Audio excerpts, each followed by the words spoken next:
Good evening. For a second, there we go. For our P Street people, as well as anybody else that might be tuning in, either live when this goes live, we might say, or when you watch the recording later. I hope these lessons have been helpful. If they haven't been insightful, maybe they've been challenging. You know, you're like, I got to do that. I've got to incorporate that. I've got to make that a habit. Let me make just a note about some of the technical difficulties we had this morning. YouTube was kind of phasing out how they do streaming, and so they've switched to something different, and as a result, we didn't have them this morning through our restream. So it only came through Facebook. It didn't make it onto the YouTube format. I think that I remedied that this afternoon. I went live not too long ago, and from this recording, several of you popped on there. It was just a test. I was just trying to see if I could get it on both formats, and I think it worked. At least it looked like it did. But it's different in some ways, I think. So I've got to do a little more of that. So if you start seeing at some odd times, P Street going live, it's probably a test. It's just me trying to troubleshoot some stuff. So we're going to continue our look at the holy habits. We've been on this for a while, but it's not like we're saying the same thing over and over and over again. We've been looking at different holy habits and incorporating those into our lives, getting an understanding from Scripture, what's entailed in these holy habits, offering some practical advice for implementing these things in your life, in your personal life. We did say there are interpersonal disciplines or corporate disciplines. We talked about that at the outset of this series, but also in conjunction with like worship. Some of these personal spiritual disciplines can also be interpersonal spiritual disciplines or corporate spiritual disciplines, and both are equally important. But we're focusing mainly on what we can do as individuals on a personal level in order to fulfill God's purpose for His people, and that's to become like His Son. So here is where we've been, where we're at, where we're going. As you can see, we're going to think about service. Maybe you haven't thought of service as a spiritual discipline, but it is. Because we have a tendency, I don't know, many of us, I would say, have a tendency to just kind of go through life and not necessarily look. I mean, if we have an opportunity to serve and it's just staring us right in the face, or a chance to kind of sign up for something at church, and be a part of that and serve in some capacity, we'll do that. But this is, this is about being a lot more conscientious and intentional in our service, looking to capitalize on serving others anywhere that we can. And so this is a challenge for all of us, me included. Now, you've often seen when it comes to, or maybe you've been to several churches, and as your church buildings, we should say, and as you walking into their auditorium, it says enter to worship, and as you leave, you see the words above the door, that main door, you leave to serve. And there is a connection between worship and service. And worship is certainly something we can do in our personal lives, but it's something that should fuel our service, that the more we meditate on God and we consider what God did for us and the way that He served us principally in Jesus Christ, that we will seek to reciprocate that in serving Him and in serving others. So what we're going to do today is we're going to lay a pretty strong foundation that service is the way, that this is something that God and Jesus, that the triune God expects of us, that we be servants. And so we're gonna ask three questions. For each of those questions, we're going to provide a text that kind of provides us with the answer or the perspective that we should have. Okay? So here is the, and then we'll have a class on service to finish it up next Sunday night. And I'll give you a little direction about what we'll talk about next week at the end of this lesson. So here is the first question: What or who would you rather be? Would you rather be the one being served or the one serving? I think about some of those movies. I don't know. Maybe there's been some movies in recent times, but watching some of those old sort of biblical based movies, they'll have like a pharaoh that's like laid out on this plush couch, and he's got servants feeding him grapes or some kind of fruit that they got in some far off land. And who would you rather be? The one that's being served the food or the one that's serving the food? Would you rather be the king or would you rather be the servant? I'd say most people, if you were to ask them that, it in their minds it's a no-brainer. Oh man, I mean, why wouldn't I want to be the king? Why wouldn't I want to be the one that's being served rather than the one that's serving? Now others who have been following Jesus for a while, have imbibed his values, might bring you a different answer here. But this is it's a good question. And to kind of help us explore this a little bit, let's think about Mark chapter 10. Now, I am not going to try to put all of these verses up because I got some lengthy passages that we're going to be kind of working through. So what I'll do is I'm going to go through my Bible. If you've got a Bible or that you can grab, or you can just trust my reading of it, that's what I'm going to do. I'm going to have the text up here for you. Among most of the Jews in the first century, there was this prevailing thought that the coming one, the Messiah, would come into the world to establish a dominant world power, that he would bring Israel back to prominence, return her, as it were, to the glory days, and effectively oust the Romans and be the new power in the world. And Jesus, who was the Messiah, he was forced to deal with this misconception about his messiahship. And one of the reasons a big reason for this is because his disciples, those that he chose, sympathized with this view of the Messiah.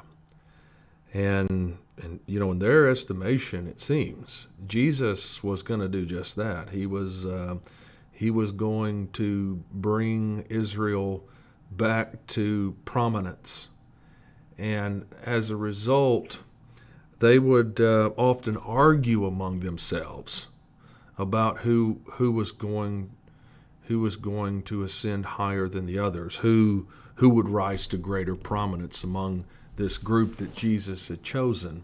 Just for proof of that, even though we're going to look at Mark 10, I'm going to read very briefly just a little paragraph that appears in Mark 9, just a chapter earlier from this episode in Mark 10. It says, "And they," which is Jesus, his disciples, "they came to Capernaum, and when he was in the house, he asked them, 'What were you discussing on the way?' But they kept silent, for on the way they had argued with one another about who was the greatest." Imagine that argument. They're letting some of this go to their head. They're like, "We're with the Messiah. We know he's the Messiah. We've seen what he can do." And man, these visions of grandeur start dancing in their heads, and they are arguing among themselves about who is the greatest. And he sat down and called the 12 and said to them, "If anyone would be first, he must be last of all and servant of all." And he took a child and he put him in the midst of them, and taking him in his arms, he said to them, "Whoever receives one such child in my name receives me, and whoever receives me receives not me, but him who sent me." So Jesus, even at this point, is trying to cut them off. Their discussions, he has to say, okay, this is not the kind of arguments you should be having. This is not the kinds of things you should be dreaming about. And so you flip over a chapter later in Mark 10. Matthew tells us it's James and John's mama that came to Jesus. Mark says that it was in fact James and John. Are they contradictory? No. The mother would have been bringing the request of James and John. And that request is given to us down there in Mark chapter 10, about verse 37. And this is their request. Grant us to sit one at your right hand and one at your left in your glory. In their minds, since Jesus was undoubtedly number one in this supposed earthly regime, they hoped that they would become his number one men. The other 10 disciples overheard their petition. Mark tells us in verse 41 that they began to be indignant at James and John. Now, don't think for a minute that their anger was noble, as if they're like, how dare you ask such a question of Jesus? He just told us in the last chapter that we are to be served. No, they're right there. They're upset, I believe, because James and John beat them to the punch, right? And so there's a kind of a rift here. I could see them beginning to murmur among one another about this theme of who's the greatest. And so Jesus immediately gets his disciples' attention, and he sets before them a very significant distinction, and that's in verses 42 and 43. He reminds his disciples of how the world conceives of leadership. And here's what he says. And Jesus called them to him and said to them, you know that those who are considered rulers of the Gentiles lord it over them, and their great ones exercise authority over them. So that's how it works in the world. It's a top-down sort of mentality. That this is how, as he says, the Gentiles lord it over you. It's a power structure that breeds selfishness and pride and arrogance and megalomania. Those who are served generally aspire to be a somebody. And they desire to be served, not serve. So Jesus is essentially telling his disciples that, hey, that's not how things are going to be among you. We're going to turn this system on its head, right? In my kingdom. And then in time, you're going to turn the world upside down. Jesus explains, of course, what his desire is of them. After he gives us that, he says, but it shall not be so among you. You're not going to operate that way. That's not going to be your mindset. But whoever would be great among you must be your servant. And whoever would be first among you must be slave of all. So he's turning the meaning of greatness on its head, right? He's expecting a servant mentality from those men that he would send out as apostles, as his guides, as his leaders, to establish and to nurture his church. And he says, this is how it's going to be among you guys. It's a sobering statement. I'd like to think that James and John got, really embarrassed at this point after Jesus confronts them in this way. They were drunk with aspirations of power and prestige, and I'd like to think what Jesus said to them sobered them up a little bit. But here in a moment, we're going to realize that they were actually still debating this at Jesus' Last Supper, at the institution of the Lord's Supper. So Jesus was going to have to revisit this whole discussion yet again. And we could argue that Jesus' most basic concern in his mentorship of his disciples was that they would come to accept his view of leadership, that they would seek to descend rather than ascend, that they would seek to establish a servant structure that engenders selflessness and humility and modesty and altruism. And it's at this point that Jesus actually presents himself as the supreme example of a selfless, even suffering servant. He says in verse 45, for even the Son of Man, that's self-designation, that's Jesus' favorite self-designation, for even the Son of Man came not to be served, but to serve and to give his life as a ransom for many. If there was ever anyone who could rightfully lord it over others, if there was ever anyone who could rightly exercise authority over others, if there was ever anyone who deserved to be served and not to serve, it was Jesus. But he came to serve. He did not come to be served. And so one of the primary points we get from this passage is this one.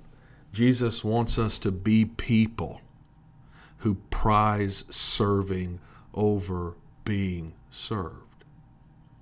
So if you are a follower of Jesus, then if somebody were to ask you, who would you rather be?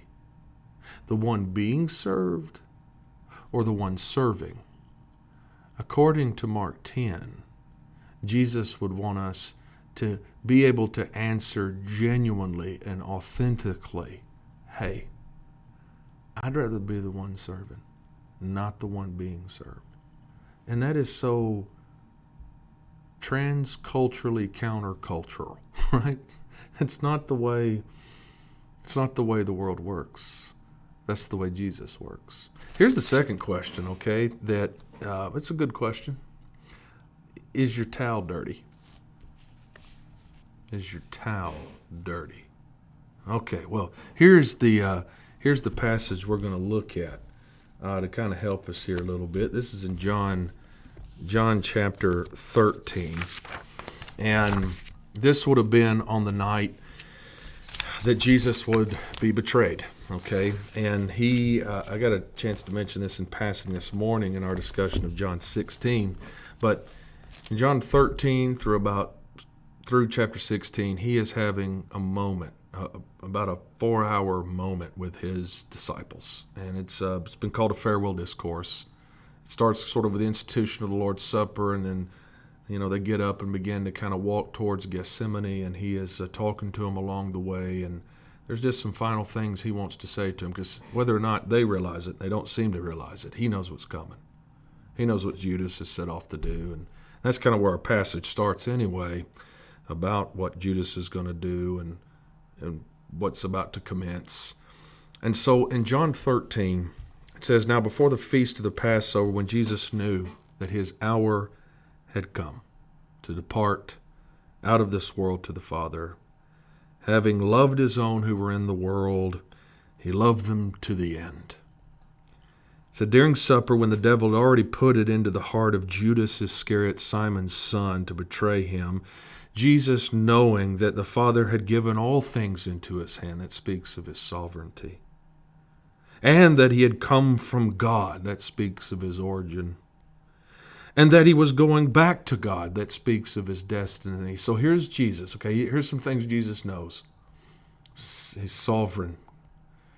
He came from God. He's going back to God. And we know from other passages here in the Gospel of John, he is God.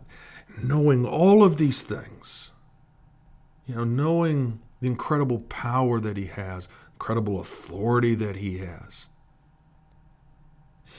he rose from supper.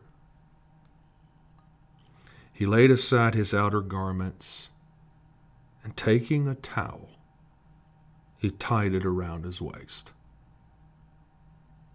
And then he poured water into a basin, and he began to wash the disciples' feet, to wipe them with the towel that was wrapped around him. I mean, here is the Son of God stooping to engage in the most menial of tasks. I mean, the Jews didn't even have Jewish slaves doing this kind of feet washing stuff. That was for Gentiles, women, and children. And what's remarkable is that Jesus washes all of the disciples' feet. So he even stoops in front of Judas Iscariot, who he knows is going to betray him, and he washes his feet. He serves him. In this service, I think it was Carson said, it's as unnecessary as it is stunning. It's a revolutionary. There is no record of any king or anyone of prominence ever stooping to wash people's feet. And really, one of these disciples should have got up and washed everybody's feet, including Jesus's feet. But they didn't, because they were too busy arguing about who was the greatest. And you're like, what? Yeah. In Luke 22, okay, in this setting of the Passover, the institution of the Lord's Supper, let me just read to you what's going on. What I think is going on when Jesus gets up, stoops down to wash their feet. It says in Luke 22, verse 24, a dispute also rose among them as to which of them was to be regarded as the greatest. And Jesus, said to them, the kings of the Gentiles exercise lordship over them, and those in authority over them are called benefactors. But not so with you. Rather, let the greatest among you become as the youngest, and the leader as the one who serves. For who is the greater, one who reclines at table or one who serves? Is it not the one who reclines at table? But I am among you as the one who serves. Not one of those disciples is about to get up and do what Jesus did. He gets up and he washes their feet. There's a little interesting interaction between Jesus and Peter at this point. And then in verse 12, it says, when he had washed their feet and put on his outer garments and resumed his place, he said to them, do you understand what I've done to you? Now, he's not really looking for an answer. This is kind of prompting them to be looking forward to an explanation from Jesus. Kind of a rhetorical question, we might say. You understand what I've done to you? You call me teacher and Lord, and you're right, for so am. I mean, Jesus claims, he doesn't ignore who he is. He's their Lord. He's their master. And if I then, your Lord and teacher, have washed your feet, you also ought to wash one another's feet. For I've given you an example that you also should do just as I have done to you. Of course, the question becomes, is foot washing, was that supposed to become a church ordinance for all time? I don't think so. The foot washing was necessary in the first century. They're out there walking these dusty roads in their sandals and whatnot. Feet are getting pretty nasty. It was kind of a common thing when you would come into a setting like this to have your feet washed and cleaned by someone that usually takes on that role. But this is certainly a different situation here with Jesus doing this. He's getting at the principle here, the principle that lies behind the action. That's one of service, humble service, a willingness to do the most menial of tasks for another. In verse 16, truly, truly, I say to you, servant's not greater than his master, nor is the messenger greater than the one who sent me. So his point is this, right? That if the master is going to do this for his people or servants, how much more should the servants do that to others? Verse 17, if you know these things, blessed are you if you do them. It's not enough to just have a towel and know that you're supposed to use it. What you got to do is you got to have a dirty towel. You got to get in there and you got to serve. So here is sort of the primary point. Jesus expects us to be people who carry around dirty towels. It doesn't mean we're literally going around washing people's feet. Now, there may be some cultures where that would be just perfectly fine. But that we are people who don't just know, hey, I need to be somebody that serves. That's what I need to be. That's the kind of identity I should desire. But it's actually being one who serves, being one who's carrying around a dirty towel. Here's the last question. How low can you go? How low do you want to go? How low are you willing to go? The passage here that kind of challenges us is in Philippians 2, verses 3 through 11. Philippians 2, 3 through 11. And I want to begin actually with Philippians chapter 3. And Philippians chapter 2. And I want to look at verses 6 through 11. So here's what the text says. It mentions Jesus Christ. The end of verse 5. Who, though he was in the form of God, did not count equality with God a thing to be grasped, but emptied himself by taking the form of a servant, being born in the likeness of man, and being found in human form, he humbled himself by becoming obedient to the point of death, even death on a cross. Therefore God has highly exalted him and bestowed on him the name that is above every name, so that at the name of Jesus every knee should bow in heaven and on earth and under the earth, and every tongue confess that Jesus Christ is Lord, to the glory of God the Father. Here we see in summary form the descent and the ascent of Jesus. It's just when you think that Jesus, the Son of God, couldn't go any lower in his servitude, he does, right? So it wasn't enough to simply leave heaven and become a human being. And he did that. And that's a pretty big descent right there, right? From heaven as God to, yes, remaining God, but being a human on earth. And he didn't just become a human, he became a servant of human beings. And then he goes a step further than that. He even undergoes or willingly submits, humbling himself even to the point of death on a cross, which is about as degrading and as humiliating as it gets.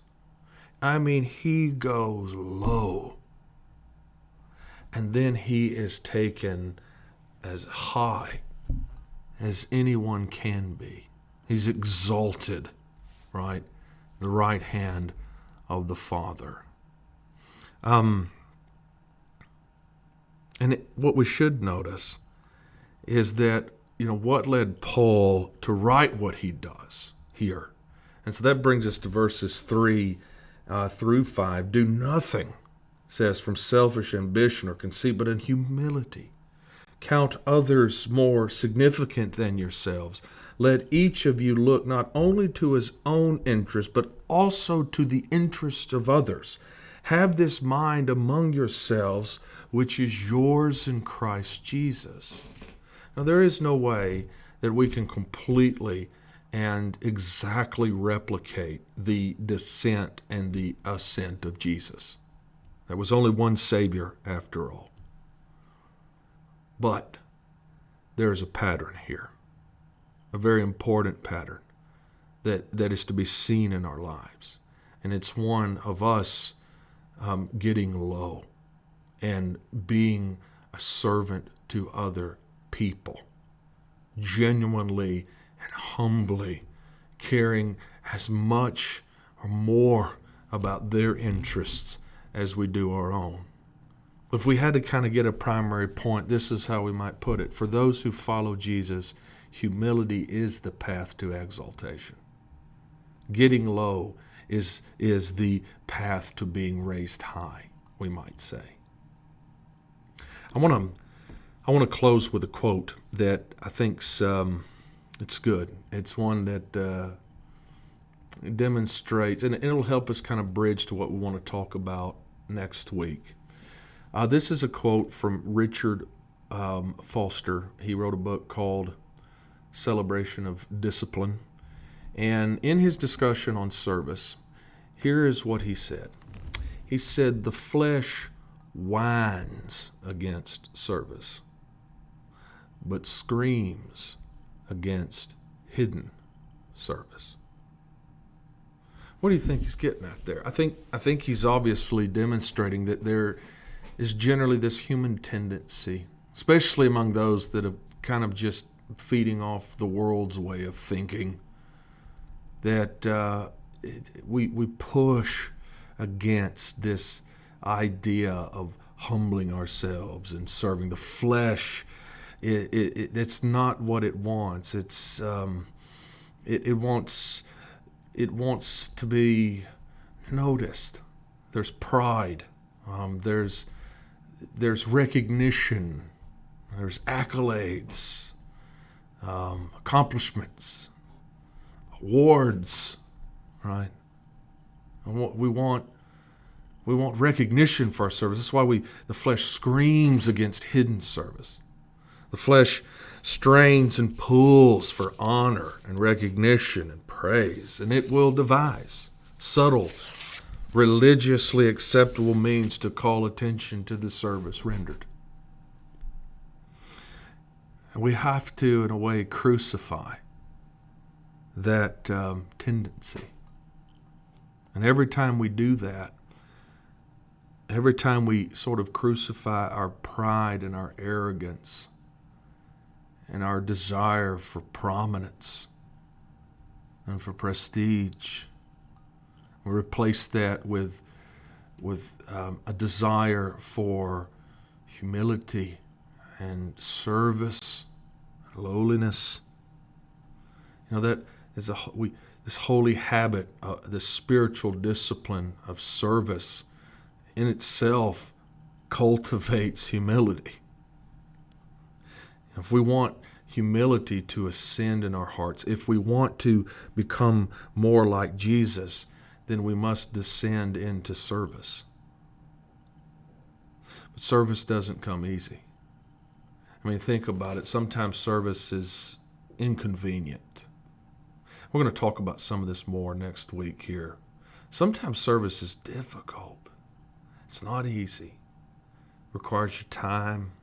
Sometimes requires your money and your resources. It can be taxing. And it certainly can be thankless sometimes. But that's what we've been called to. If we want to be like Jesus, if we really, really want to be like him, we are going to have to cultivate the spiritual discipline of service. And so next week we'll think a little more about, what we're being called to here, sort of a realistic view of it, and then we'll get practical, okay, about what service would look like. And there are a myriad of ways to serve. Okay, sometimes we're serving others, but we don't view it as such. And then there may be some ideas that come to us. You're like, no, I can do that. That's something I need to implement into my life and make it a habit, as it were. So there it is. We had 3 questions and 3 texts that I think help us, encourage us, challenge us to be servants. And we'll think some more about this next week. I appreciate you coming on and watching, paying attention, following along if you're able in your Bible. Thank you for watching, and may God bless you this week.